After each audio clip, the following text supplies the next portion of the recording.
Hello, our subscribers. We infinitely love you and very glad to see you in our channel. So today we will speak about Siberia and we'll discuss a lot of different topics about Siberia. And for start, I want to ask you guys, how cold is in Siberia? How do you like the weather here?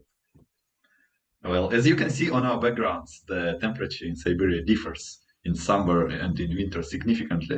It's actually it's actually a misconception that it's always really cold because it is really cold in winter. It can, like, depending on which part of Siberia you're talking about, it can get to minus 40, minus like even 50 degrees Celsius in winter. Usually it's not staying that cold. Usually it's staying like minus 20, minus 30, but it definitely peaks at that number. But then in summer, it can be very different. It can get to plus 40, plus 45. So yeah, it's very sharp climate in both sides. Yeah, and what about snow here? How much? How is it? How long is it staying in the floor? Think it differs from the part of Siberia to another parts, but for example, in Novosibirsk and Novokuznetsk, there is a lot of snow, and I think it appears in um, October or November, and lasts till maybe the early spring, for example, for the April, I think. So there's a lot of time when you can touch the snow. Yeah, okay. And what about the weather totally? How can you describe the not the weather, but nature? What's the nature totally? It's about the animals, about I don't know, some bugs, about some mosquitoes. What do you think about this totally? Well, I would say the ones that you can definitely feel are mosquitoes. Indeed, these ones will remind about themselves for sure, uh, and which is slightly annoying. I mean, in Europe, when you're living there, it's not that many mosquitoes if you think about it. But in Russia, it's like if you are walking in the forest, like on my background, then you will be surrounded by them here and there. So yeah, be prepared.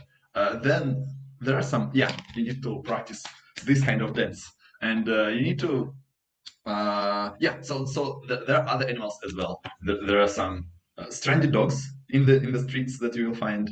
There are, I don't know, different other animals you can meet as well. Yeah, You can and meet squirrels, for example. oh, yeah. And what's the probability that one day you walk in the forest, like in your background, and you look around and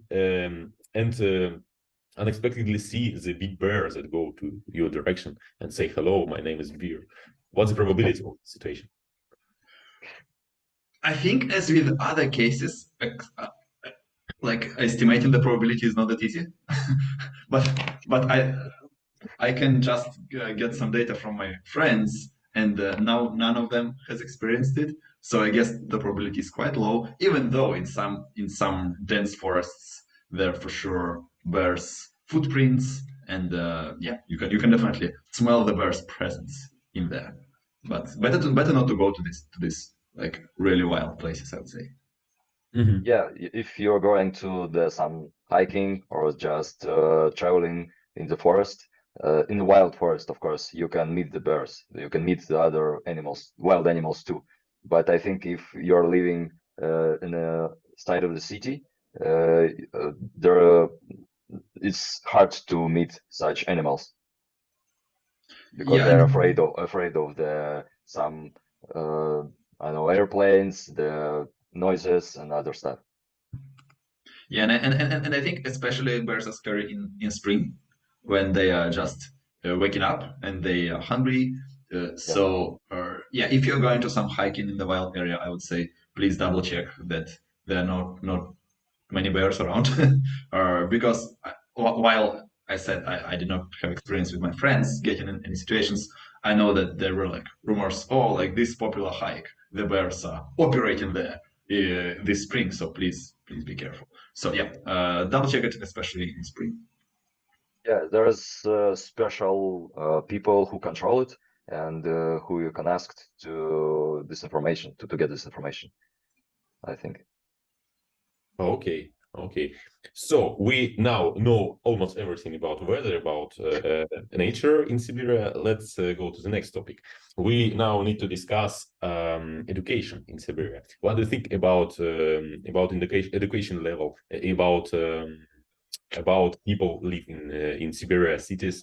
Which universities you prefer more? What is your favorite places to be in the science?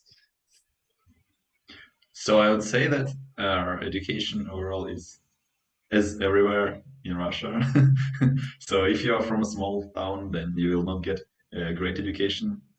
Like you'll get uh, like the education that will be not as good as in a bigger city. So this was my experience, for example. Then if you are from a bigger city, yeah, some subset of good schools with additional, I don't know, trainings and everything, which are much better. And then there are additional, I don't know, training camps you can go to. There are special teachers who know about the topic you're interested in, and so on. But then, of course, an average school will still be kind of the same as in a small town. So you really need to be selective here. And yeah, the higher education for the universities. There are a few good universities, I would say, in Siberia. One is Novosibirsk State University, yeah, I think this is one of the best ones in Siberia, and then maybe some other ones as well. What about Tomsk University or universities in Brno? I think that yeah, they're also good places to study. Together with some other Novosibirsk universities like Novosibirsk State Technical University, I guess, and also in Krasnoyarsk there is Siberian Federal University which you can check out. So yeah, there are a few good places for the higher education, though I don't know how much they're competing to the like top universities in Russia. I think like if you take like from the technical side, ITMO or some other universities like MSU, yeah, MIPT, then they will be winners. Of course, they will be clear winners. Yeah, I think your thoughts about the smaller cities with a restricted budget could be expanded to universities too. Yeah, because for the schools as for the universities as well. So if we are talking about comparison of universities from the biggest city from European side of Russia, yeah, there have some preferences, of course. Okay, and one more question: when you live in Europe or somewhere in the world, how good idea to get your child and put it to Russia, to Siberia to study? How good idea is it? To school or to university? Well, I guess it depends on what exactly you're trying to achieve. Like you're not gonna be doing it for the sake of it, right? Oh, my child, they were studying in Siberia. I was such a strict parent, you know. It's not something you're gonna do. But if you're having some specific goals, like for example, in many places in Europe and in the Americas, universities you need to pay for them, and you need to pay quite a bit of money for it. So people need to save for it, or otherwise, like the child will not get a good education.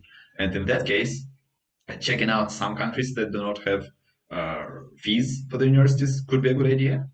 It does not necessarily need to be Siberia. It could be some European part of Russia or not Russia. There are some other countries, as far as I understand, that don't have fees. This could be a good idea. For the schools, though, I'm not really convinced. I don't think that there is anything so special about Siberian schools to to put your child to them. Okay, when I listen to you, you just say Siberia, Siberia, like this. So like Siberia is something very crazy, something not so good place to live. Maybe everything not so bad. Maybe there are some pluses in Siberia compared with European cities, compared with other world. What's the pluses of this place? Are there some, or it's the worst place in the world? You definitely not to live here. I think that's a good point to live in Siberia, to try to live in Siberia. It's the nature. Yeah, because Yeah. there are a lot of forests, there are a lot of mountains, a lot of stuff to do there, and I think that the nature of Siberia is a bit different from what you can find in European part of Russia, and that's one good point to, for example, not to live in Siberia, but to try to travel here. If you're traveling a lot to Europe and to Asia, then Siberia is a good like central point. Okay, there are not that many flights to all these places, but still it is better than if you're traveling a lot to Asia than living in Europe in that case, or the other way around. So being this like somewhat central point helps. Though, yeah, I don't know. It's not applicable to me because I have not traveled to Asia that much. What else? Well, I would say it's really good to have a distinct seasons in the weather. So if you really want to have like proper winter, proper autumn, or and proper summer and proper spring, then it's really a good idea to at least visit Siberia in all of these seasons. Especially, I think what you are not getting in many other places is autumn. All these leaf falls, all these leaves laying around in the on the streets. It's really beautiful. I really recommend checking it out in autumn. Um, what else? Yeah, if you're snowboarding or skiing, then the season is pretty big. It's like from as Vladimir said, from November to April or even May you can snowboard. While in Europe you basically you're starting at the end of December and then by I don't know mid-March you're done. And one more point that I thinking about, that's life in Siberia is cheaper than the life in European parts of Russia and of other countries too, I think. So I don't know, the price of apartments, the price of food is lower than in the other parts of countries and in Russia. So I think that could be an advantage. Yeah, that's a good point. Okay, if you are a tourist and you live in some place and want to visit Siberia, what is the must-have places to visit here? What is the place number one? What's the place number two, number three? What do you think? Do you have some list of best places you think it's must-have to visit? If I would go there, I would definitely check out some like forests, some nature-related places, like probably Altai Mountains and maybe like Sheregesh snowboarding and skiing resort. There are some other nice places where you can hike, like Stolby in Krasnoyarsky Krai. Uh, And talking about tourism, it's I don't think it's enough to just go to nature, see the nature, to feel the vibe of Siberia. You definitely need to live a bit in some cities to understand how the people live here. Maybe not in the worst places. Definitely there are some ghettos or some not so good places to live in any city, but in city center it could be beautiful, like in my background, maybe in center of Novosibirsk, maybe in center of some other cities, to live a couple of days or maybe 3-4 days, just understand how how the center live, so how the city live. What do you think about it? Yeah, I'm agree with you. That's an interesting part of tourism, to just stay for a couple of days in the city and to try sightseeing and to check all some interesting places like theaters, the I don't know, the streets, beautiful streets and other stuff. Yeah, and I think that could be applied for any Siberian city, from Novosibirsk to Tomsk, Krasnoyarsk, other. What about food in Siberia? What the Siberian people eat, and what they struggled so they don't have something, or what they have, and in other places there are no such food like in Siberia. What? I don't really know any special dishes that we have there in Siberia that any other parts of Russia don't know about. Mhm. Really. So I think it's usual. So if we are talking about Russian food, it's like Siberian borscht. Yeah, it's well-known thing in uh, almost everywhere. Um, I think it's all of the food is standard for that is well known in Russia overall, like which is food of most post-Soviet cultures. So it's not necessarily food that is originally from Russia. Like in Siberia, you cannot really find good foods, which I found quite annoying. Like it costs a lot, but then the quality is not good either. Like you cannot get good mango, for example. I think there's not so much seafood in Siberia, so it's far from sea. So there's the same thing as about the fruits. There's it's a very high price and it's not a good quality of seafood. Yeah. What Yeah. about river fish? What about river fish and some? I don't say that it's not so many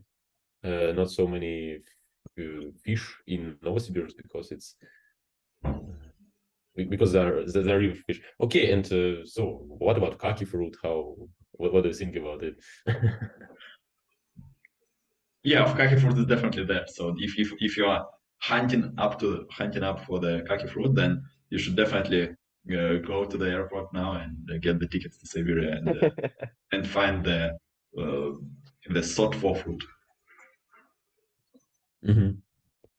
Okay, okay. And so let's speak about car experience in Siberia. How often people living in Siberia using public transport, or they prefer use personal cars, or maybe underground, maybe some plane flies between cities, or train connection. What do you think about it? I would say that normally people rely on cars just because overall Siberia is not a densely populated area. And then for this reason, like it's nearly impossible to develop good public transport system. Or it's just not cost efficient, and that's why even inside the cities, people are not really relying that much on public transport. It's non-existent, and people don't want to use it. So it's kind of both sides, and yeah, you can definitely have some local regional buses uh, that you can use. Uh, some trolley bus in bigger cities are there, but then normally people are not using them that much. Normally people are using cars.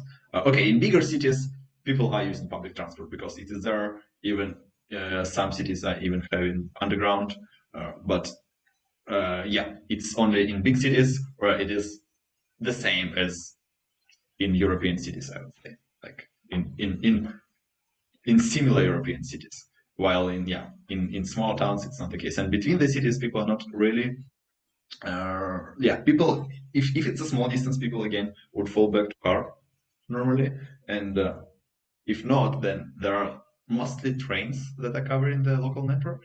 So you can go directly to a different place in a train, and then it can take a while. It can take like one day or day and a half to get from one Siberian city to another Siberian city. And there could be no choice because the planes, like there are no direct flights between these two destinations that you're looking for. And if you are talking about the trains between the cities in Siberia, there is a Trans-Siberian Railway that was built from Chelyabinsk to far east, as I remember, like Vladivostok, and its length about 9,000 kilometers. So if you are talking about more than one day of the way from one city to another, yeah, that's could be possible on the Trans-Siberian Railway. Yeah, that's one of the ways to go from one city to another. And if you are talking about the direct planes, I think for now it's much better. For example, you can go from Novosibirsk to Irkutsk to Far East and to other cities too. Yeah. It's Mm. quite enough planes to go from one city to another. But the price of tickets are pretty higher than by car or bus or, for example, train. Seems we now understand the transport situation in Siberia. Now we're going to talk about economics. Okay, what do you think about economics? What the Siberian cities can sell and what they need to buy to be better, and how to make Siberian economics better? It produces a lot of coal. So yeah, the coal mines are, and then it's getting produced and getting sold to other regions. There is also a big hydroelectric station. So I think that the electricity is being sold to the adjacent regions as well from it because it just produces so much. And also there is some production of aluminum going there. There is a huge factory that I don't know which exactly bits of production they are responsible for, but yeah, they are in the aluminum business. But I think this is not like really specific to Siberia. Like those kind of factories are there in different locations. Uh, yeah, this is for the region I came from. Since if we speak about material, you have almost all material in Siberia or not? Maybe all kind of metals, all kind of things to make everything you want. Well, I'm not sure about everything because there's there's so many metals around that in the world. I mean, that I don't think Siberia has everything. Mhm. Yeah, but I think that Siberia have a lot of things that could be mined. So mostly in Siberia there is mines, some manufacturing factories, and some heavy products some heavy industry um, that produce some, I don't know, resources to make some different things. Yeah, I think that most of factories in Siberia is about this. Mhm. Yeah, and also it's worth noting that if you go further north, there is I think there is some oil as well that like cities like Norilsk and so on, Yeah, they're getting this part, which is like people don't really live in the northern Siberia, but it's being used for these kind of purposes for the nature resources. And I think in Yakutsk in Yakutsk area there are some like diamond materials that can be gathered. So it's also popular place for it. So those northern regions they are uh, they have abundance of resources, but then because it's so much north, it's quite challenging to get them. What is necessary to change in Siberia economics, maybe some direction in economics to make Siberia the most rich region in the world? What direction do you think is must have directions in economics? What need to make better? And this is where it becomes quite political. So I think the thing is like Siberia is part of Russia, and Russia kind of shows the destination of the country itself.